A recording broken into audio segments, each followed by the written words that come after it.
All right. Hi, Lauren. Welcome to the Seeking Truth podcast. Thanks, Macharia. I'm looking forward to partaking.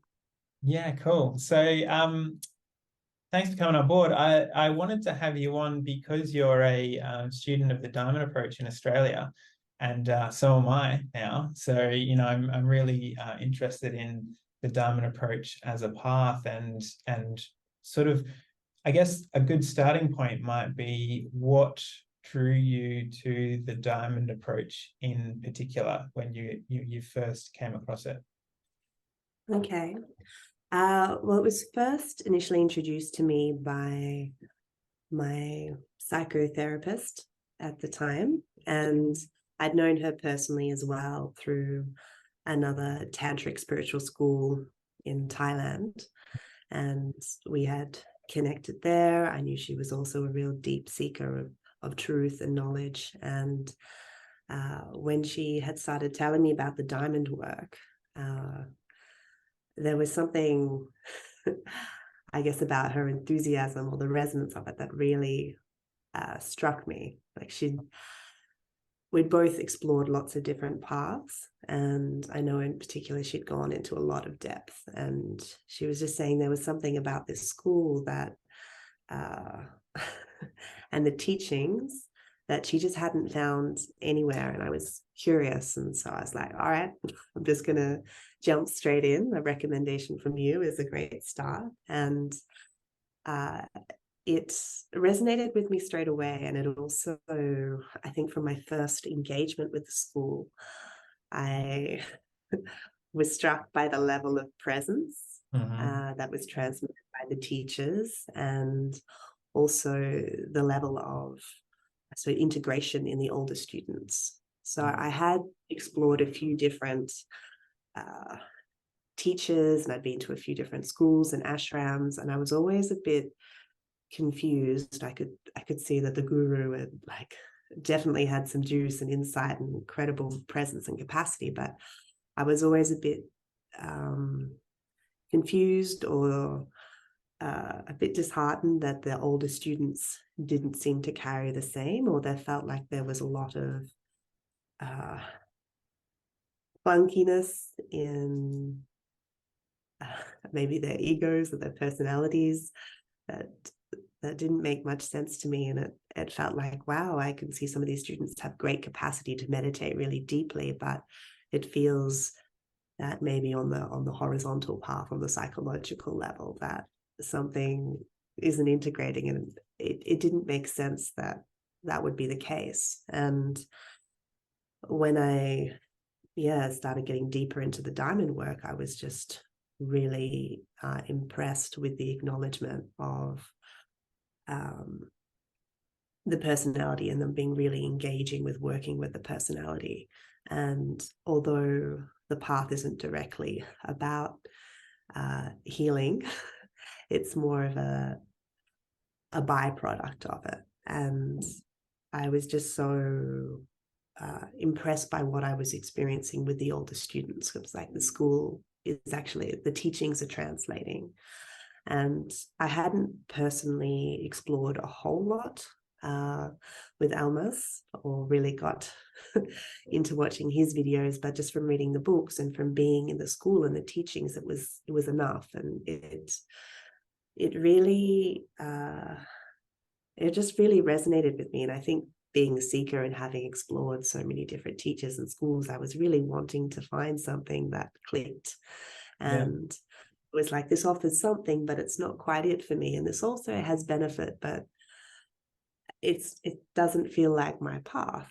And so I felt like I'd been continually exploring. But when I landed in this school, or with these particular teachings, it really resonated. And the other aspect that I really appreciated was that it was so honoring of the individual's journey and helping them to discover and define their own truth.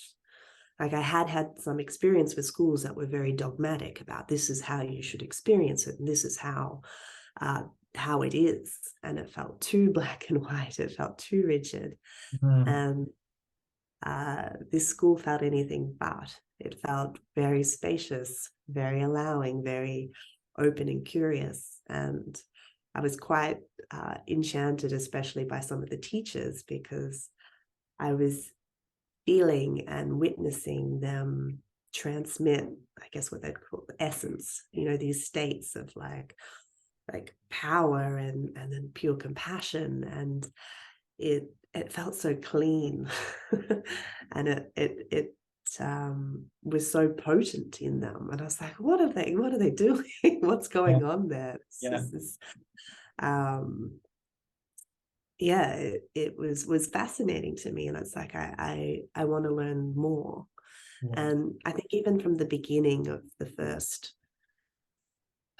retreat I did, it really reflected to me how actually deeply embodied and anchored in presence the teachers in the school was, because it reflected where I wasn't, and my slight discomfort with that. But I'm like, there's something that they've got, there's something there that drew me, it's deeper. And the more that I've kind of explored the school and been on the journey, the more, I guess, this deep love of truth and this deep appreciation of the teachings, and being able to have it held in such a supportive format has just elicited so much appreciation and further interest. Yeah, So yeah, for sure, for sure. Yeah. There's a couple of interesting points that you make there that I want to pick up on. One is like the flexibility of the teaching and the focus of the teaching around the individual's experience as it unfolds, and the ability to meet the student exactly where they're at and not need them to be anywhere else. Because the central practice of the Diamond approach being inquiry, it is inquiry into your current experience as it is, without trying to change it or shift it or get rid of anything. It's just like, what is happening for you right now in this moment? yeah, And making that okay, but just investigating it, like knowing what it is, tasting it and sensing it and being aware of it with presence, as opposed to it can often in spiritual circles subtly be, that's not the right experience, and here's what your experience should be, and let me tell you about what it should be like. So that's quite refreshing, and that's been refreshing for me too, to notice that, of like, oh yeah, I'm being met where I am, and where I am is okay. And it sort of invites me to look deeper as to what's going on for me right now. yeah, it Yeah. is. It's such a powerful doorway into presence. I remember when I started, because the school encourages you to have a teacher, which you'll work one-on-one with, again, honoring the individual and where they're at. It was different for me, because I'm like, oh, is this like a therapeutic session? What's the aim? Where are we going? Where do I need to be? Yeah. And Yeah. to start a session, it's just like, well, what's coming up for you right now? It was such a a bit of a shock and a reorientation to the present moment, to being a genderless, to just being open and curious. And that in itself was such a potent teaching. And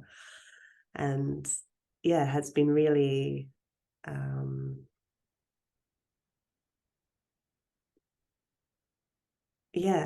it's been really generative of openness. Mm. Feeling open and curious as to, any moment, what's happening. It's not needing to race ahead of the course work or needing to be at a certain point. It's just like, yes, right now.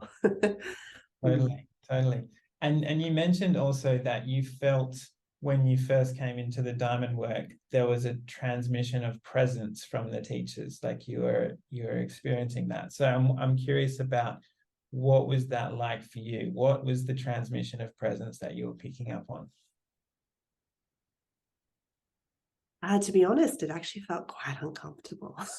Ah, And that was the reflection, because it's like they were very anchored into presence, and it showed me how flighty perhaps and out of my body I was. So it was an interesting, it's like, how do I settle in and attuned to this energy that feels quite different to the way I'm used to being. And Mm, I do attribute a level of embodiment that I now have to the work that I've done with the school. And it's like, before that time, I never actually recognized that there was a subtle level of anxiety operating and on disembodiment that I had pretty much my entire life.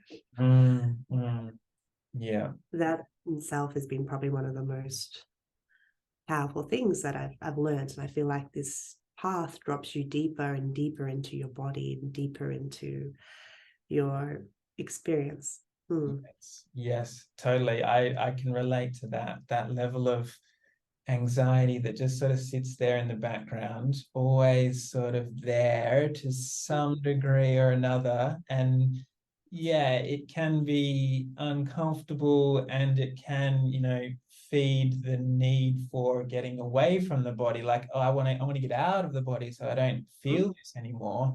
And, what is there around me that I can use to cope with this feeling? Or, can I go and get some food from the fridge, or can I put Netflix on or something to take me away from this because this is uncomfortable? Yeah, that sort of level of anxiety that sits there in the background. And I guess yeah, for me, what comes up particularly is that most of my work is done on a computer, right? So I'm on a screen, typing away on a keyboard, and my attention is mostly on the screen and manipulating words in an email or whatever it is. So I'm quite disembodied while I'm working, and that getting back into the body for me can often sometimes feel like quite an effort, like I have to really work at it. But it is Mm-hmm. that when you arrive in the body, it's such a nicer experience of life than it is to be yeah, disembodied is the right word, to be removed from your own experience so much Yeah. time. Yeah. Yeah. No, I have a very deep appreciation uh, for that. And I could say very much with the diamond work, it felt like it's just the more you drop in and the more you're exploring all the layers, they're very welcoming. Mm, mm, The experience and inviting of the curiosity. And there's a sense it's very permissive of like, these feelings are okay to be here. You're allowed to have this experience, but why is it there? And is it blocking anything? And the the level of attunement and capacity to read the body and be present with the self has created a real sense of safety mm, and confidence in my being mm. that I do attribute a lot of these learnings to my work with the school. Yeah, So, yeah, yeah, beautiful. Yeah, mm, I like also that the couple of practices that I've done now with the school, the the focus has been on a calf meditation, so a meditation on the center in the belly, and sensing, looking, and listening. So sensing the arms and legs, mm, in a meditative practice while tuning into those parts. And yeah, it because that is the starting point, or I'm early in the teaching, so I'm just sort of picking up the flavor of what the Diamond approach is about, and sort of getting a sense for that. It's a nice starting point because we're starting with present moment experience and what's going on in the yeah. body, and then setting a platform for what comes next, or what I imagine comes next. Anyway. Mm, yeah, true. And I think one thing that I've appreciated is that's the reorientation to the internal rather than the external focus. So rather than trying to manipulate or change Mm, anything or modify the return inwards, and really cultivating that inner relationship. It's been a really beautiful part of the journey. And I was curious as well as to what was it that helped that facilitate that shift. Was it the calf meditation? Was it the sensing practice? Was it just the layers of inquiry and the deconditioning, or the allowing and the movement of stuck energy or trauma in the body? Like what what was it? And it is actually really hard to pinpoint. It's I think everything has been supportive to that journey inwards and home and to settling in the being. So yeah, I've I'm still sitting with that. I don't think I can attribute it to one specific practice, but they all feel very supportive. Mm, mm. Yeah, for sure. Yeah, all of the above. Yeah. You mentioned that you'd done some other spiritual work and explored some other spiritual paths. Can you tell me a little bit about some of those? Yeah, definitely. So I did explore like a tantric school in Thailand, um, and that was quite traditional, and it had some incredible information, uh, and there was definitely benefit derived from it, but there wasn't. I didn't feel like it was my thing, my path to kind of get into. I felt like there was a lot of juice there, a lot of things to learn. Some things resonated a lot, maybe didn't. I did find it very supportive to, I guess, cultivating more of my awareness of the energy system and the chakra system and learning various yoga poses and forms of Ayurvedic cleansing and understanding the principles. Like, it definitely built a foundation and appreciation for the body. And there's some perspectives were great. But I guess, yeah, it just felt like there was a fair bit missing. Right. And it was like great to explore, but not my thing. Yeah. And I had been to another ashram in America with Master Charles, who had phenomenal presence, and yeah, a lot of insight and ability to transmit. But I didn't resonate completely with him or the school. Like, it's like, oh, there's value there, but it feels like everyone has a unique path. I had a partner at the time that was his path, his teacher, his Right. school, and I was curious, and I could definitely see benefit in the teachings, but again, it's like it's not quite it for me. Yeah, and I think just that experience was very much important in appreciating that everybody has a very unique journey, and they'll have different schools and different teachings and philosophies that will really resonate with their truth. Yeah.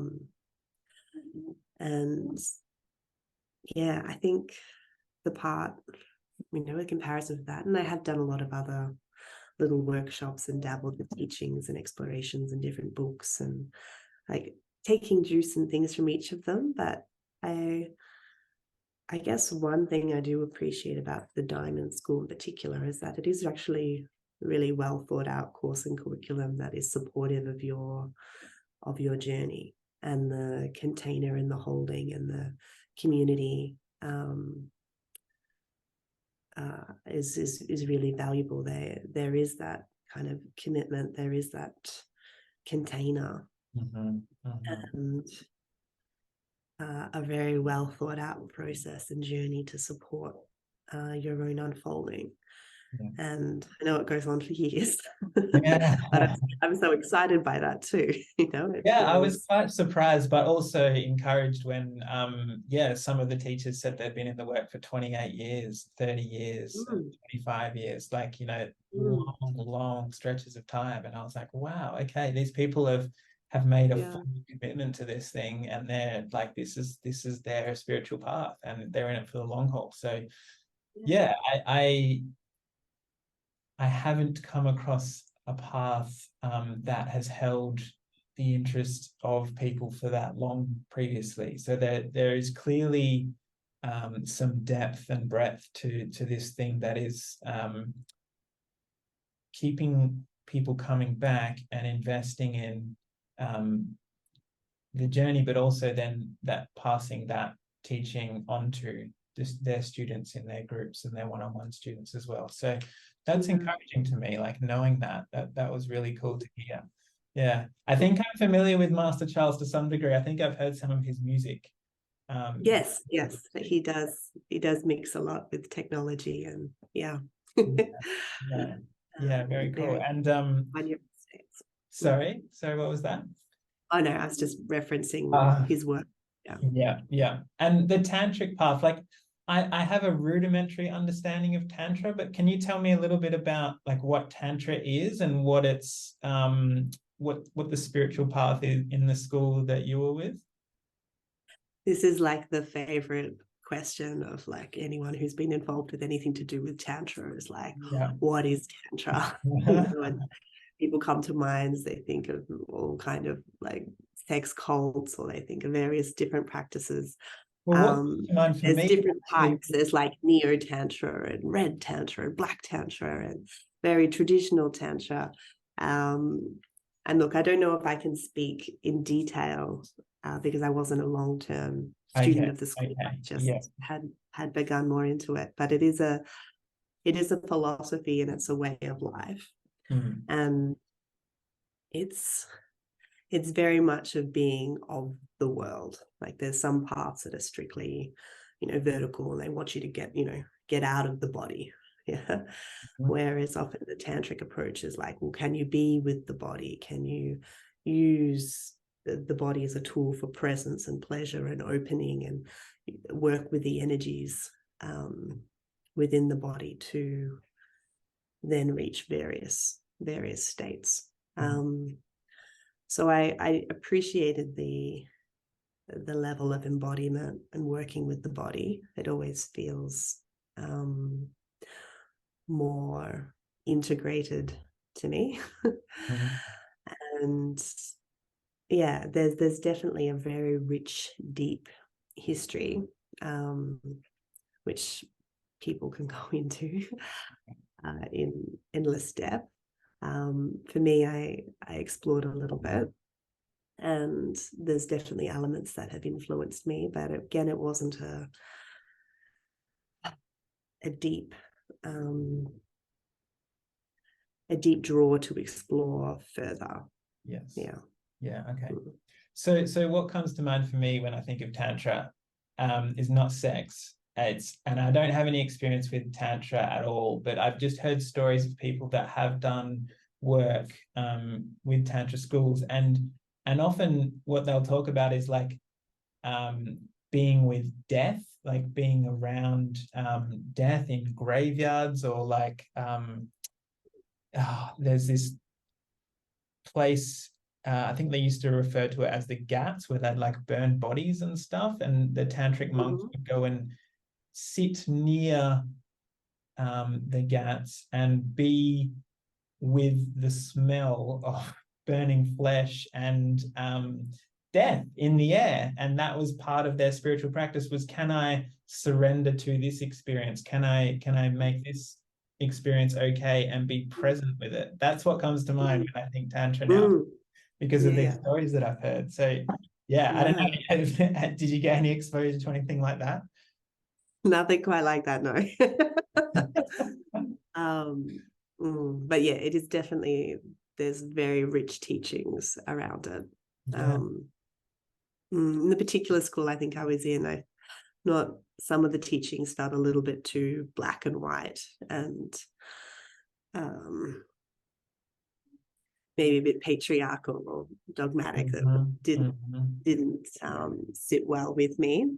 Yeah. But that was my experience and interpretation. And again, I can't speak in depth and don't want to name the schools. No, that's But fine. Yeah, yeah. yeah, just that there is a whole lot more. And I was, again, just new and didn't go in great depth with the school. Yeah, yeah. Yeah, I imagine the patriarchal sort of stuff comes in when you're particularly in Thailand and these kinds of traditional schools. There's a lot of things that I've read and documentaries that I've seen about how the female monks or nuns were not treated very well and not given the same sort of paths to um, positions that the men would have been given and things like that. So yeah, that doesn't necessarily surprise me, unfortunately. Yeah. Yeah, no, fair enough. Yeah. What have you found most interesting about your experience with the school so far?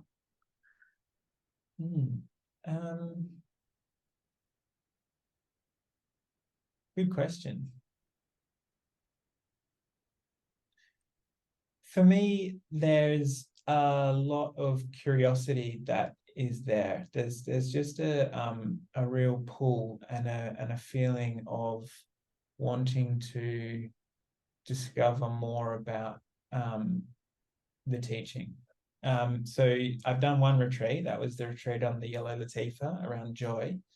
And I've done one interim meeting, which was actually last week, a 3-hour sort of extension of the retreat, and further teachings around that. And yeah, I appreciate the sorts of exercises that we were doing on the retreat, the repeating questions and the monologues, and the fact that the work centered around my experience and getting more in touch with my experience, and the blocks to maybe perceiving joy or curiosity or whatever it might be, and that it felt okay for those blocks to be there, but just to explore them with gentleness and to know why they're there, and that gives me, I guess, a sense of, if I want to, if I choose to, I can start dismantling some of those blocks and do the work to take them down, and perhaps have more experience of essential joy in life, if that's something that appeals to me. So and also I think on that retreat, I asked one of the teachers what the 5 Latayef are, the foundational Latayef. And he said that they were joy, compassion, strength, will, and peace. And there was something about that I really liked. Like,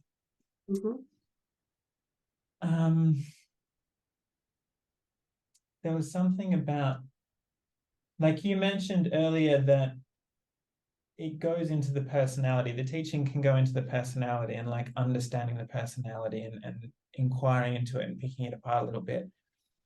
And, I imagine there's a level deeper than that as well. There's a level around soul and what's beyond soul too. But starting there as a foundation and touching into some of those experiences that I've had where I've felt strength or I felt compassion, let's say, they're very human experiences. Like, I imagine most people will have essential experiences like that. And it just feels really accessible and not intimidating, I guess. Like, it's not an intimidating teaching to start with, so I feel welcomed into it and I feel like I can join in pretty easily. And I'm just curious and excited for where it goes, because I do feel at the moment like I have found some sort of a home or a community that I'm wanting to be a part of for quite a while. Yeah. Yeah, it's lovely. Yeah.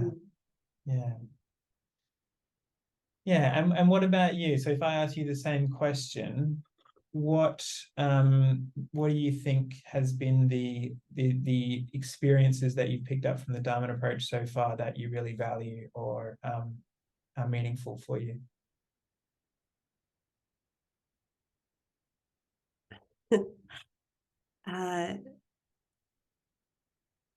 It's this love of truth. Yeah. And the whole school is orientating to exploring what your truth is. And it's like I feel like I'm excited by truth, even if it's something I'm not really wanting to see or don't want to see. I'm still like, oh, I want to see it. I want the truth. I want to see as much as I want to understand. I want to what is the truth of the experience and what's the deeper truth? What am I not seeing? So it's this really, I suppose, encouraged or uncovered like this joyous love of truth. Yeah. Makes any sense. It's just like, oh, and it feels like just being able to touch in and get close to that experience is so kind of enlightening and so beautiful, even if some of the truths are really ugly. Mm-hmm. So, it's opened a lot more curiosity in me, and this, yeah, I guess encourages this thirst or desire for depth and greater understanding of my experience. One of maybe the gifts I think I've received from the school, which has come from that deepening level of embodiment, is I feel like I actually have more capacity to enjoy life in often sometimes just really sweet, innocent ways, like my capacity to just enjoy the sunlight on my skin, or the texture of food, or a beautiful piece of music. I find that I'm more open to being touched, or my ability to experience a moment through my senses is heightened, because it's like the mental activity in the shielding and block has softened. Yeah. I definitely say a lot of parts of my personality have softened as well. And the Diamond School talks a lot about self-images. And so these ideas I had about myself, about being really hardworking, or being like, just these clear things, and how it would hold me into certain behaviors. Yeah, I feel like there's been a lot of softening around that. And a comfort with the unknown.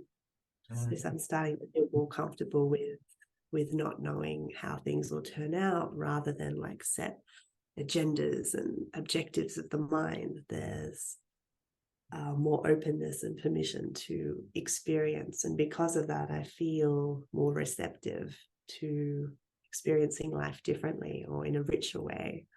Yeah. And the joy of being in my body is so special. It's like, I'm so lovely to be more anchored into my being.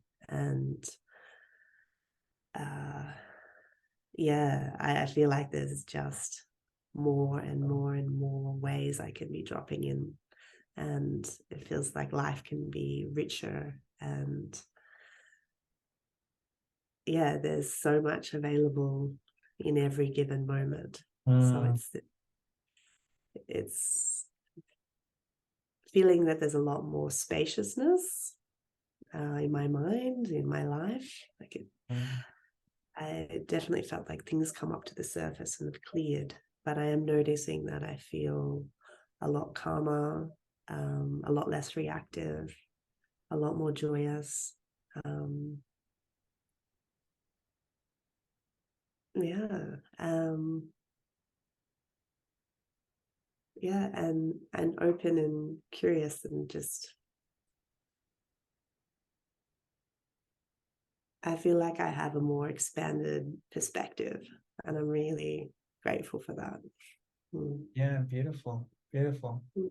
Yeah, I feel like I'm bubbling up in my chest as you're speaking about all of these things. There's like a lightness tingling in there, and it's beautiful to hear you talk about that stuff. Like I can feel, I can feel how much of an impact it's had on you, which is beautiful.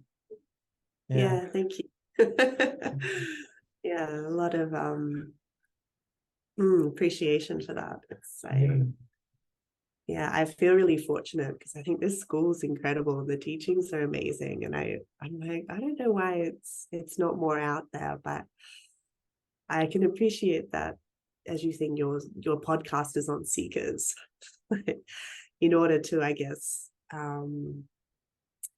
to be willing to endure the discomfort of Yeah. being with the anxiety or the pain or the anguish in your body and questioning things and reviewing, digesting all this conditioning. It's really uncomfortable. Yes. And Yes. even some of the exercises, I guess, at the school, like to sit there for 10 minutes and discuss something that's of quite a close nature with someone that maybe you don't know very well, and Yeah. to get in touch and explore it is challenging for a lot of people. But yeah, I can just, yeah, it's that willingness to endure the pain, is something that you're really seeking, or it really resonates. Totally. Yeah, that willingness is it comes and goes for me. You know, there's times in my life where I'm really, really willing and really, really wanting to experience whatever pain or wounding or trauma arises to the surface. It's like, you know, that's okay. I can make that okay and be with that. And then there are other times when I'm really, really not willing, and I just want to shut everything down and run away and hide. And when you say, you know, why isn't it more out there? Like, I can totally understand why it's not more out there. Because it is, like, the depths that you can reach on this path are so incredible and so rich and so amazing. But it is one of the hardest things you'll ever do. I would say it is the hardest thing you'll ever do if you decide to commit to the spiritual path with totality. You know, and not give yourself a choice, like to just go down this path and to do the work and to open to whatever experience arises. It can be painful and it can be scary and it can bring up all sorts of stuff. And that's not a choice that anyone should take lightly. And I certainly don't take it lightly. But on the other hand, you know, everything that you were just talking about what's landed for you, they're kind of the gifts and the presence, you know, not presence as in TS, not CE, that are available on the path as well. So for me, it's worth it. But it's not supported in our culture. You know, our culture supports, you know, working hard, earning a living, buying your happiness with material possessions, getting a new car or a new house, or going on a holiday somewhere fancy. It doesn't encourage and support looking at yourself and undoing your patterns and your belief systems and going deep into your being.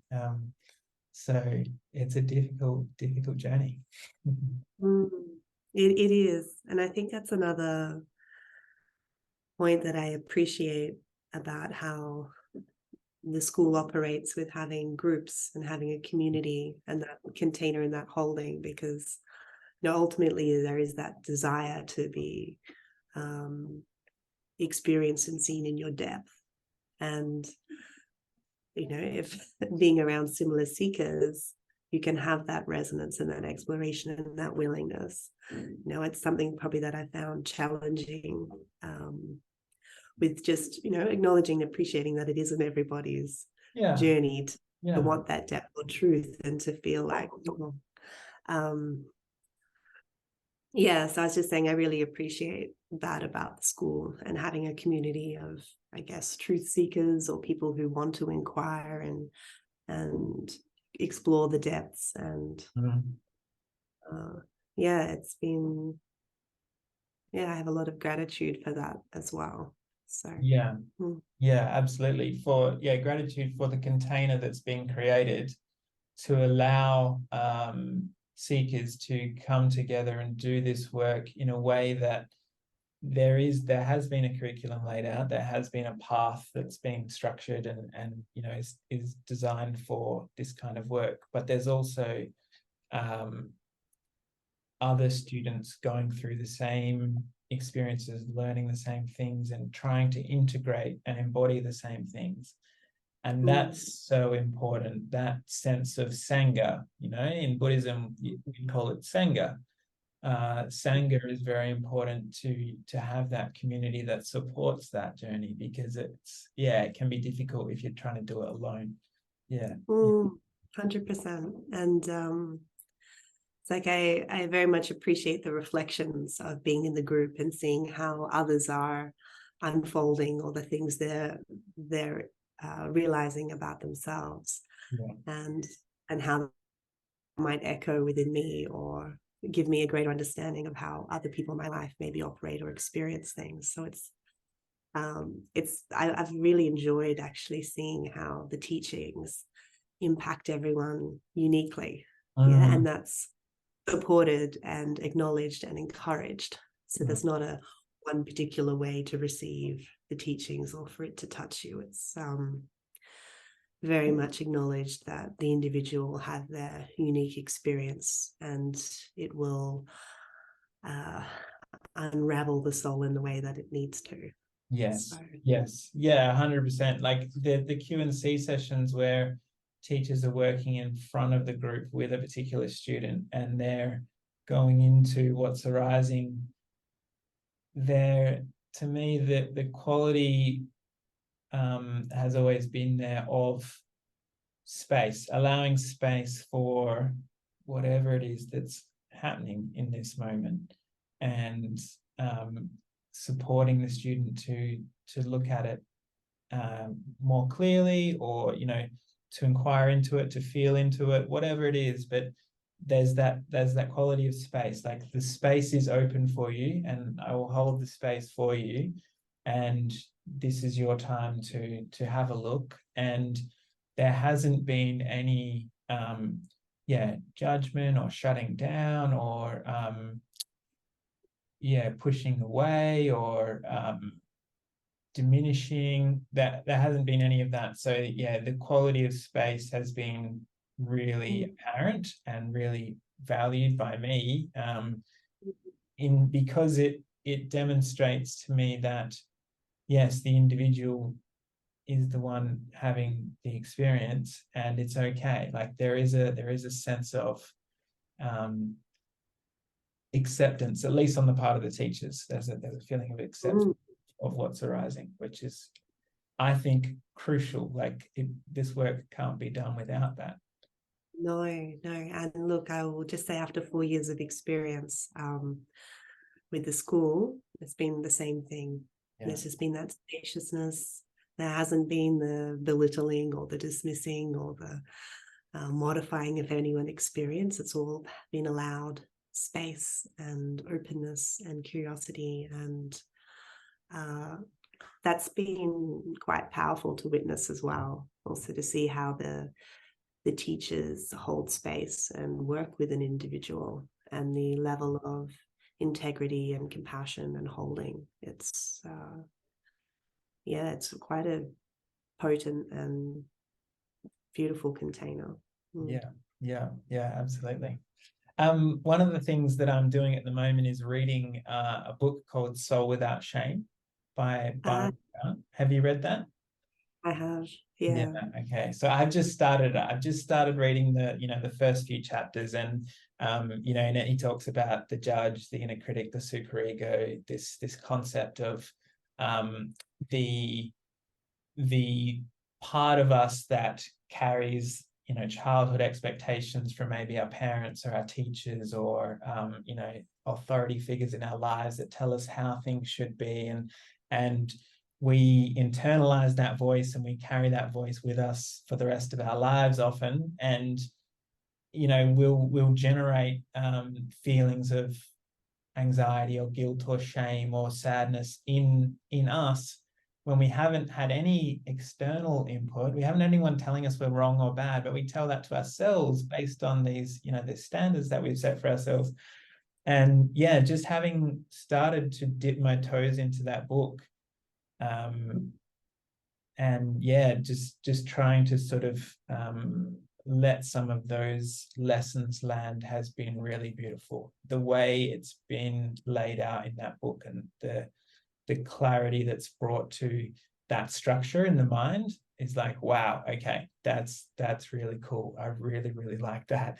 That's powerful. And I just want to I don't know, get that and get it in my head so I can carry it with me and be able to recognize it when it comes up, and soften and have compassion for myself, hold myself in those difficult moments when I'm judging myself strongly.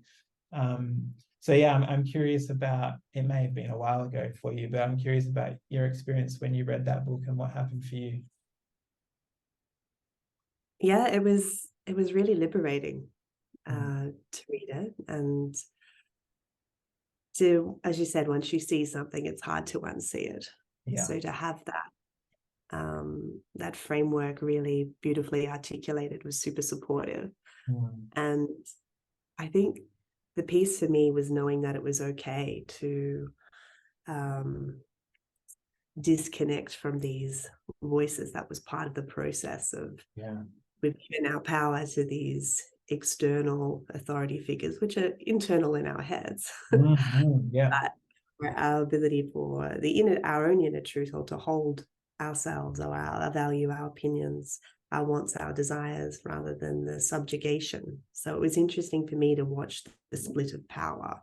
Yeah. And so whether I was modifying myself, it's pretty much whenever there's any sort of modification, there's been a loss of self and a disconnection of self. So it was supportive in recognizing the relationship between this opinion and my behavior, Yeah. and realizing that it was okay for me to challenge that. Yeah.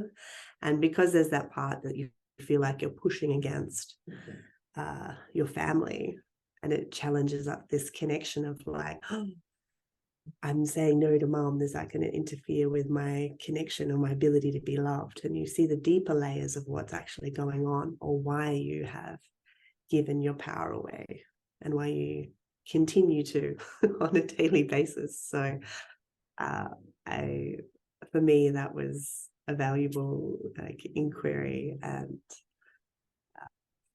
still very supportive with that relationship of what's my own truth and what's the conditioning.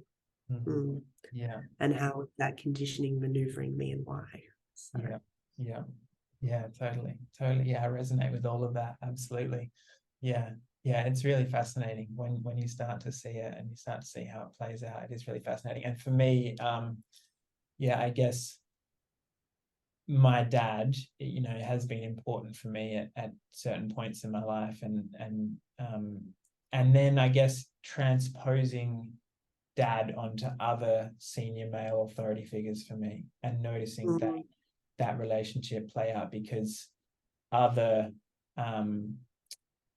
powerful men will then become daddy in my mind. They'll become the one that, to whom the wounding gets attached, and to whom that power dynamic plays out, and to whom I am desperate for their approval, and I'm looking to do whatever I can to, as you say, modify. I like that word, modify myself and my behavior to suit whatever ideal they're sort of laying out. So yeah, it's good to make that more conscious rather than less conscious, so you can see it.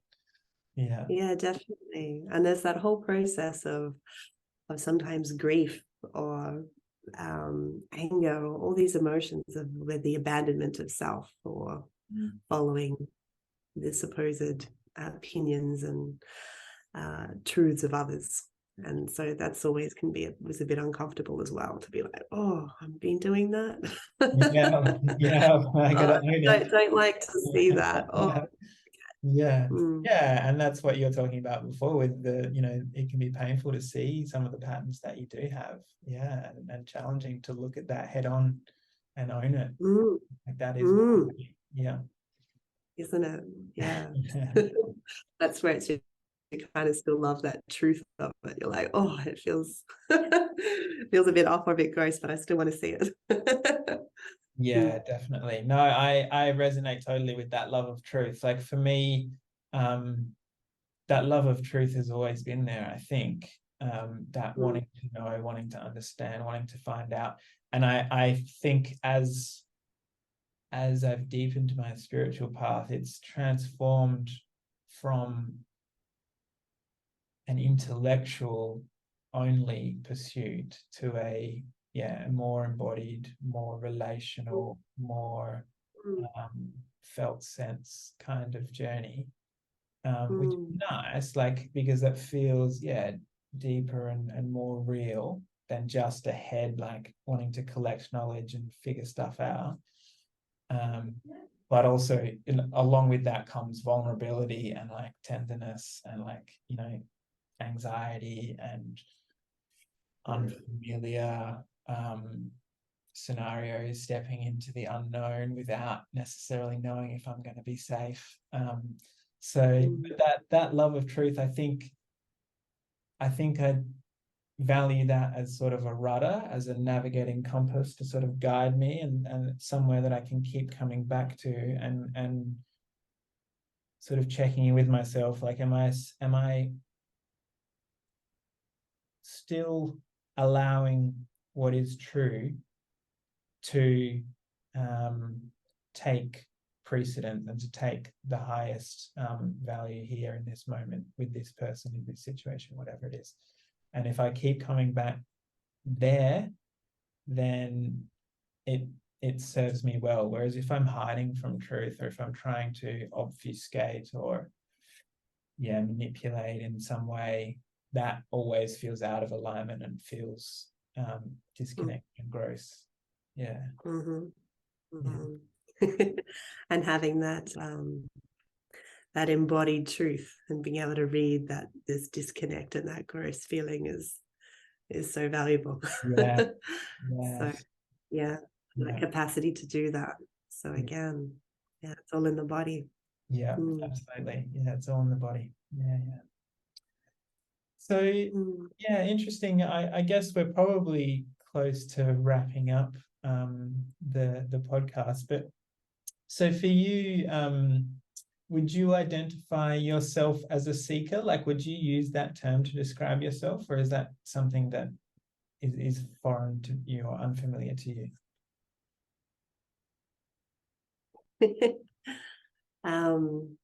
I think now I'd probably describe myself more as a lover of truth. Right. Yeah. Okay, that suits me as well. A lover of truth. Beautiful. I like it.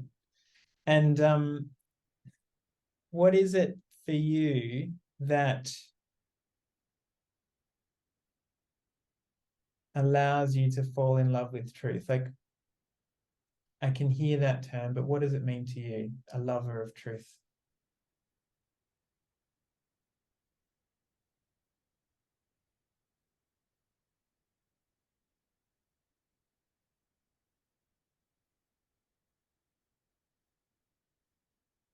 So I guess it feels there's like a level of devotion, and it's a willingness. So I guess when you are in love or you love something, there's a willingness there, there's an openness there, there's a receptivity, there's a commitment. So being a lover of truth, it also feels like it's just so inherent, like inherently feel this love of truth. It's like it's not a mental choice. It's just